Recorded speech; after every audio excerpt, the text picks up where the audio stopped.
I just upgraded my server with a 2.5 gigabit Ethernet card, so I figured I might as well upgrade my main cables to Cat6 as well. I'm pretty sure existing Cat5e cables would have been fine, and there's probably tons of other Cat6 brands that work well, but I chose these as this 5-pack of 10-foot cables was the same price as many 2-packs. So I figured it was a good pick based on value, as long as they performed well, of course. Each of the cables was individually bagged, and I ended up using 3 right away. My server and main PC are now using these to connect directly to my router, and I also use one of these cables to connect my main switch to the router as well.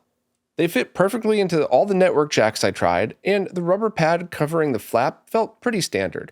Sometimes they get in the way, but these aren't any better or worse than any other cable I've used. The cables are rated at up to 10G, but I'm only able to test at 2.5G, and they work exactly as expected. Read speed showed all my equipment was running at near maximum speed, proving these cables could at least perform with no issue at 2.5G. So these cables are now connecting all of the equipment that run my whole house. My server, my main PC, the router, and the extender to the router via the switches that I have them connected to. So if I have any trouble with these cables at all, I'm going to come back and delete and re-upload this video with new information, but I really don't anticipate any issues because they all seem fine and I don't really have cable problems in the past.